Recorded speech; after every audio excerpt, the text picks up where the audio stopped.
Oi, oi, oi, brasileiro de todo mundo, seja bem-vindo para mais um vídeo aqui na história deste canal. Eu tô batendo palma, gente. Enfim, no vídeo de hoje, seja bem-vindo para a segunda parte da história de Invocação do Mal 3, A Ordem do Demônio. Sim, o filme que vai estrear esse ano, o novo filme do universo de Invocação do Mal. E hoje você está na parte 2 dessa história. Se você não viu a parte 1, vou deixar nos cards ou na descrição para ficar mais fácil, onde vocês quiserem. Mas enfim, se você não viu a parte 1, corre pra ver a parte 1, porque a parte 1 é muito importante. A parte 2 está mais importante ainda, que essa parte é a minha favorita. Tem uns plot twist no final que você vai ficar tipo, o que rolou? Mas enfim, vai lá ver a parte 1 se você não viu. Se você já viu, fica aqui na parte 2, que tem conteúdo legal. São umas partes que não é legal, não é de Deus, mas nós gosta, porque nós gostamos dessas coisas, né? Então é isso, minhas redes sociais vão estar aparecendo aí na tela. Quem quiser me seguir, vai me seguir. E vambora, roda a vinheta, editor. O editor no caso sou eu, mas bora fingir que eu tenho um editor, sacou? Bora!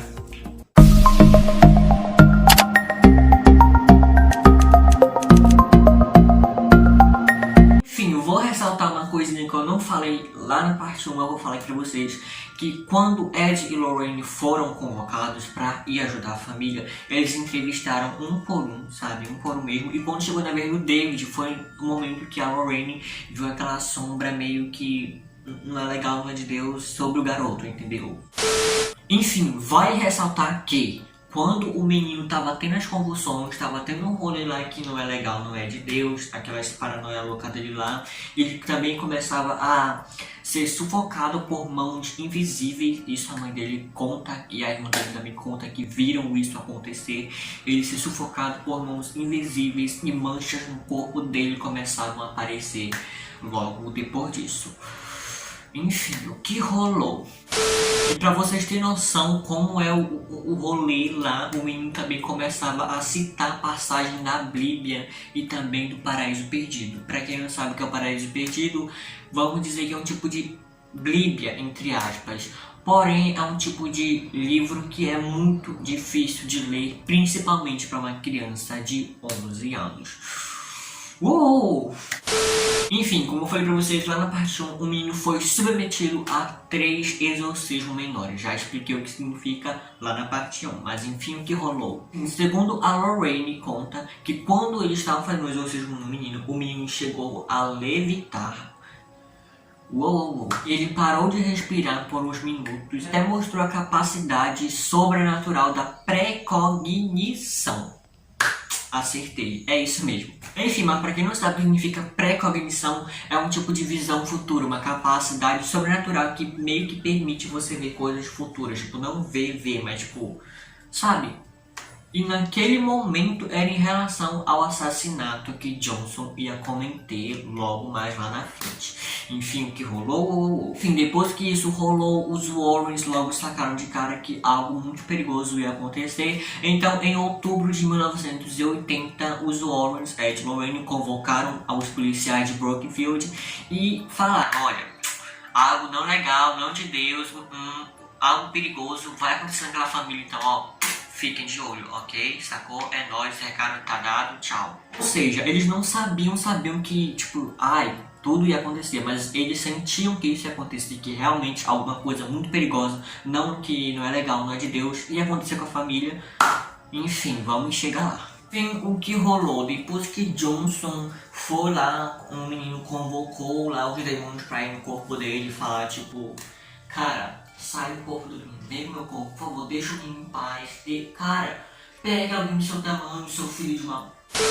Não foi exatamente isso que ele falou, mas vocês entenderam, né? Quem viu na parte 1 viu o que ele falou e tal, zoou. Só ressaltando pra vocês, o Johnson era um cara do bem, tá, gente? Ele era um cara legal, um cara trabalhador. Ele tinha empatia pelas pessoas, principalmente pelo Johnson, que era cunhado dele, né, e tal, zoou. Enfim, depois que ele fez tudo isso, até a Lorraine e o Ed falaram: olha, não faz isso, não vai dar bem, não vai ser legal, então não faça. Mas ele fez, né, gente? Porque, né? Então, tudo bem com o David, tudo bem com o Arnie. Até que, uma vez que o Arnie estava desistindo e alguma força, nada legal, nada de Deus, que não é legal, Deus não se agrada, não gosta, tomou o controle do carro dele e fez ele bater em uma árvore, ficar entre uma árvore lá e o rolê. Só que, glória a Deus, aleluia, nada aconteceu com ele, ele saiu super ileso. Enfim, minutos após esse incidente, ele foi até a casa lá, alugada, a casa do aluguel e tal, ele foi visitar um poço antigo. Segundo o próprio Arnie, que falou isso da gente, lá abrigava o próprio demônio e segundo ele, lá foi a última vez que ele teve contato visual com o demônio. Assim, não gosto, não é legal, não é de Deus. Tipo, o cara teve contato com o demônio. Agora, quem vai numa casa pra visitar um poço antigo, você pergunta e respondo, não sei. Mas enfim, faz todo sentido, até porque quando eles se mudaram pra lá, o menino viu o velho lá no quarto, quem viu a parte não sabe do que eu tô falando. Então, é meio que o rolê do negócio lá do sobrenatural, dos demônios e tal, ficava no poço. Então Meu, esse trem aí do poço, eu lembrei da Samara de chamada. Enfim, era só isso. Fiquem com o vídeo de volta. tem toda a razão desses demônios, espíritos, sei lá, estar meio que invadindo a casa, sabe? Ele não quer que ninguém more lá. Então faz todo sentido real se ter, sabe? Arnie falou que aquele momento ali que ele teve contato visual com o próprio, sabe? O momento em que ele foi possuído. Bom, os Warriors alegam a ter falado pro Johnson pra ele não fazer isso, pra ele não fazer nada disso e tal, zoou, mas né? Como falei na primeira parte, o Arnie e a Debbie decidiram deixar a casa da mãe, decidiram que era hora de deixar a casa da mãe deles e irem pra uma própria casa, entendeu? Só dos dois, Styles e Wall. Enfim, a Debbie ela foi contratada pelo Alan Bono, grave esse nome que ele é peça importante aqui. Bora lá. Enfim, o Alan Bono, ele era novo ali na cidade, Styles e Wall, e ele contratou a Debbie pra ir trabalhar no canil dele. Não é literalmente um canil, é meio que cuidando de cachorros e tal, e Wall. O casal alugou um apartamento ali perto do trabalho, né, e tal, pra ficar mais perto e Wall. Mas enfim, o que rolou? Depois de se mudar, o Johnson teve um comportamento que, sabe, que não era legal, não era de Deus, semelhante ao de David. Enfim, lá na primeira parte eu contei isso, que ele estava em frente de uma janela, falando que ele estava falando coisa com coisa, tendo convulsões, tendo um comportamento super bizarro, e a Debbie temia que ele estava possuído naquele momento. Enfim, depois que aquilo ali passou, ele falou que ele não lembrava de nada, absolutamente nada. Enfim, o que rolou?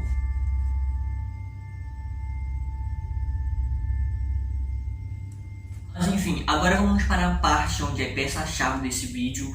Então fica até o final que tem um plot twist super wow, você vai que é tipo, meu Deus, mas enfim, o que rolou?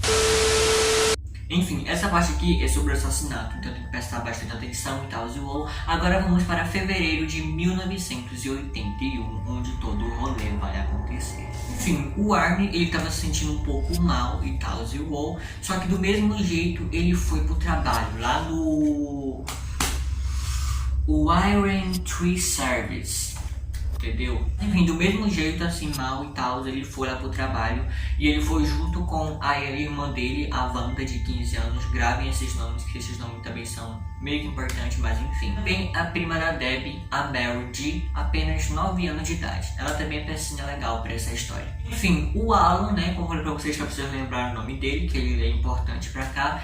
Ele era proprietário do canil e ele saiu para comprar o almoço ali num bar local. E ele começou a beber muito mesmo, tipo, real, ele começou a ficar chapado mesmo. Enfim, depois do almoço, o grupo voltou lá pro canil e a Debbie, ela levou as meninas para comprar pizza, na verdade, para pegar pizza e tal, zoou. Só que ela insistiu para as meninas voltarem imediatamente, pois ela tava sentindo que algo não legal, algo não muito ia acontecer, ela estava sentindo isso, então ela pediu para as meninas voltarem para lá e tal, e as meninas foram. Enfim, quando eles voltaram, o Alan, ele tava completamente intoxicado, tipo, ele não tava, sabe, já no controle dele normal. E vale ressaltar pra vocês que o Arnie tava ali e ele não tava nada legal naquele momento, ele estava doente também. Então, sabe, as coisas começaram a provocar na cabeça dele, então, né, amado? O Alan chegou até a provocar o próprio Arnie, que não tava muito leléu da mente ali no momento, mas né? Então, pra evitar qualquer tipo de intriga, a Debbie foi lá e falou: bora meninas, bora circulando, vamos. O clima não tá legal aqui, então bora, todo mundo sai dessa sala, vamos circulando, bora. Mas enfim, o que rolou? Enfim, todos deixaram a sala, exceto o Alan, que ele pegou a meninazinha, a Mary, a de 9 anos, a prima da Debbie, pelo braço e se recusou a soltar ela. E ele tava muito chapado, muito doidão, noção de nada, entendeu? Então, amados, é aqui que o clima vai esquentar. Então, enfim, o Johnson voltou ali pro apartamento, ele não tava legal, não tava nada, e falou pra ele imediatamente soltar a menina. Enfim, o Alan soltou a menina saiu correndo lá pro carro onde Debbie tava. E enquanto isso, o negócio entre os dois caras ele não tava legal, não. Eles começaram a brigar, a discutir e tal, e no que isso levou... Vamos descobrir. A Debbie tentou ali, sabe, acalmar os dois. Bora, calma, por favor. Nada de intriga aqui, ok? Tá tudo bem, mas não rolou e tal. A própria Wanda, a irmã lá do Arnie, tentou também afastar a briga, mas também não rolou e tal. O Arnie tava rosnando como animal, não tava controlado no momento. E ele pegou um canivete e esfaqueou Bono várias vezes. Enfim, o Bono ele morreu minutos depois. Enfim, segundo o advogado de Johnson, Alan sofreu 5 a 4 facadas, principalmente no peito, e uma que estendia do estômago até o coração. Que Jesus! Johnson foi descoberto a 3 quilômetros ali do assassinato. Uou, ele saiu correndo no momento, só pra ressaltar também. Enfim, ele foi mantido no centro correcional de Bridgeport com a fiança de $125 mil.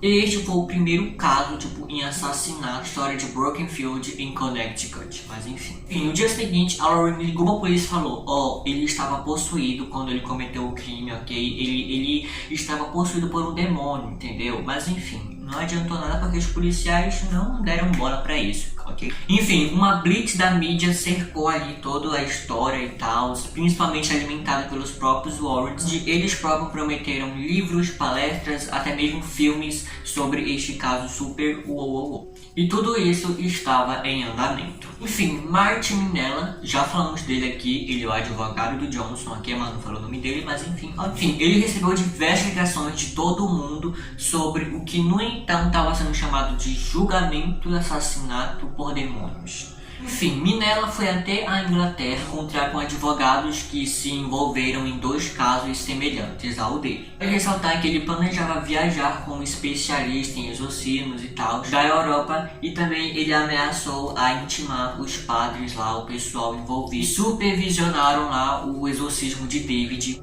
se no caso eles não cooperassem na defesa. Enfim, o julgamento de Arnie ocorreu no Tribunal Superior de Connecticut, em Dublin, a partir do dia 28 de outubro de 1981. Aliás, por mais coincidência que pareça, juro pra vocês, nesse mesmo dia 28 de outubro, no caso do ano passado, eu estava estudando sobre esse caso. Sim, na época o caso ia fazer, deixa eu ver, 40 anos, cara, 40 anos que isso rolou, que isso aconteceu, e eu estava estudando justamente nesse dia. Coincidência, até fiz um tweet lá no meu Twitter, vou jogar aí pra vocês e tal, Cara, enfim, Minella tentou, ele até tentou lá dar uma declaração de inocência pro Johnson, e em virtude da posse. Mas o juiz Robert Callahan, espero que não tenha errado o nome dele, mas tudo bem, é isso aí. Enfim, o juiz Robert Callahan disse que jamais poderia existir em um tribunal de justiça devido à falta de evidências, e ele falou que seria irrelativo e não científico permitir testemunhos relacionados a isso. No caso, o negócio da possessão e tal, Enfim, o que rolou? A defesa decidiu que Johnson reagiu à legítima defesa. Mas enfim, o que rolou? Por causa disso, o júri não tinha a permissão para conceder isso como possessão demoníaca. Ele não permitiu que isso seja uma explicação viável para o que tinha acontecido. O que rolou? O júri liberou o Arnie por 15 horas durante 3 dias antes dele ser condenado por homicídio culposo em 24 de outubro de 1981. Ressaltando, homicídio culposo em 1º grau. Enfim, ele foi condenado a 10 a 20 anos de prisão, porém ele cumpriu apenas 5. Enfim, o caso levou à criação de um filme pra TV chamado The Demon Murder Case, eu vou deixar aí na tela pra vocês. Na NBC, acho que é isso, eu vou deixar aí na tela pra vocês também. Um grande filme cuja os evidências lá, a produção e tal, foi paralisado por falta de conflitos entre eles e tal. Eu acho que é sobre direitos e tal, da história, que eles não podiam tal, queriam ganhar lucro em cima disso e tal, mas enfim, não rolou. Enfim, em 1993, Gerald Butler, que é uma escritora de livro e tal, e o Wall, junto com Lorraine Warren, publicaram o livro sobre o que aconteceu lá e tal. O livro é intitulado como The Devil in Connecticut, ou seja, que pra gente é o demônio em Connecticut. Enfim, o lucro dos livros e tal, óbvio que foi compartilhado com a família e tal, porém agora vem uma parte que vai acontecer um negócio super, sabe, que deixa o nosso coraçãozinho apertado. Então vamos lá. Após a republicação desse livro em 2006 pela iUniverse, David Glatzel, já maior e tal, junto com o irmão dele, Carl Glatzel Jr., no caso, Carl Glatzel também é o mesmo nome do pai, vocês entenderam, né? Eles processaram os editores do livro por causa de privacidade e tal, difamação, e também sobre aflição intencional de sofrimento emocional, ou seja, era meio que eles lá estavam alegando que o menino tinha problemas mentais na época, mas como eu falei pra vocês, foram médicos, padres, tudo confirmar isso, mas vamos chegar ainda nessa parte. Carl também falou lá, processou isso também porque no livro falava que ele cometia atos abusivos com a família, e eu me esqueci de falar isso pra vocês, realmente na história fala que o menino lá, o irmão deles, cometia atos abusivos com a família e tal, porém ele não queria que isso tivesse sido relatado e tal, ou até porque quem não deve não tem, né? Agora, se ele não fez nada disso, por que ele está processando? Por que ele falou sobre isso? Hein? Se você não fez, quem não deve não teme, hein, Calcula? Só agora me fala. Ele falou que a história da possessão era apenas uma farsa dos Warrens, que eles estavam usando aquilo ali, sabe, para membros monetários para explorar a família e a doença mental do garoto. Que na real o garoto não tinha doença mental, vamos lá. Tudo isso porque ele não acreditava nas alegações sobrenaturais, ele não acreditava nesse rolê paranormal.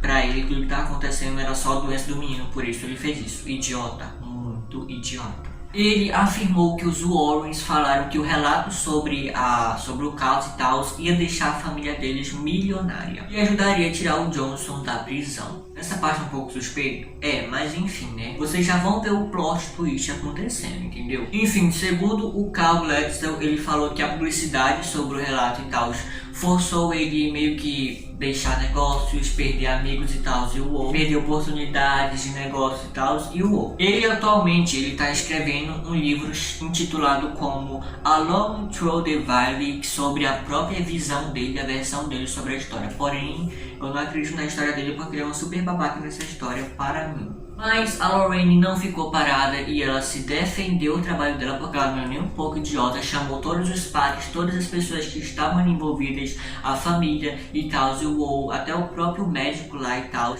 Enfim, padres de todo o rolê lá confirmaram que isso realmente aconteceu. A Lorraine foi lá, defendeu o trabalho dela porque ela não é idiota.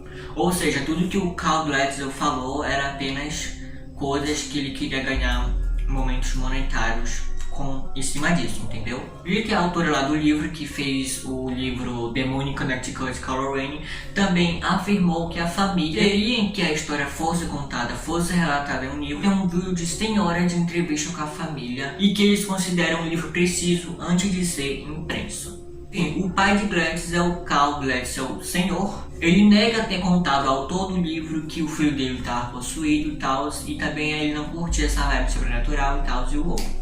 Enfim, hoje em dia, Arne Cheyenne Johnson e a Debbie Glatzel apoiam de todo o coração, agora eles estão casados, ok? Eles apoiam de todo o coração o relato dos Warrens sobre a possessão demoníaca. E eles declaram que os Glatzel estão processando eles apenas por fins monetários, sabe? Querem money, queridos. Tipo o pessoal de hoje em dia, quando querem os hates, quando eles querem hatear alguém, tudo por causa de atenção, é tipo isso. Enfim, esse evento inspirou a premissa do maravilhoso filme que vai estrear dia 3 de junho aqui no Brasil, intitulado como The Conjuring The Devil Made do It, ou seja, Invocação do Mal 3, A Ordem do Demônio, o terceiro filme da franquia de Invocação do Mal, da ordem, Invocação do Mal 1, Invocação do Mal 2, Invocação do Mal 3. Por fim, ainda tem mais filmes que é a Maldição da Chorona, A Freira, Annabelle 1, 2 e 3. No total são 8 filmes, porém temos mais filmes que foram confirmados, como Annabelle 4, que vai ser o último filme da boneca. Vamos ter O Homem Torto e também A Freira 2. Quando esses filmes vão ser lançados, provavelmente algum desses vão ser lançados em 2022, que eu creio que seja a Freira 2 ou o Homem Torto, mas é mais provável que seja a Freira 2, mas enfim, né, vamos esperar por tudo. Enfim, me dizem o que vocês acharam dessa história, se vocês acham que o Johnson usou esse negócio da possessão demoníaca só pra se livrar das prisões e tal, porém ele se livrou até bastante, né, Clica? Porque só 5 anos, sorte. Mas enfim, me diga o que você achou dessa história, se vocês acham que o Cal Glatzel lá, o Júnior, tem razão de alguma coisa. Mas enfim, eu estou do lado da Lorraine Warren por conta que ela conseguiu defender o trabalho dela e tal. Eu estou com ela sempre maravilhosa, perfeita. E agora vamos esperar para o filme dia 3 de junho aqui no Brasil e também simultaneamente naquele appzinho lá que é a Warner Bros, que é o filme da Warner Bros, que é o HBO Max, vai estar simultaneamente no cinema e no aplicativo. Ou seja, vamos poder assistir em casa se a gente assinar o HBO Max. Então, gente, eu estou muito feliz, amo essa história, gostei muito, porém é um pouquinho bizarra, não é legal. Mas enfim, me diga o que você achou, deixe seu like, me siga nas minhas redes sociais e até o próximo vídeo.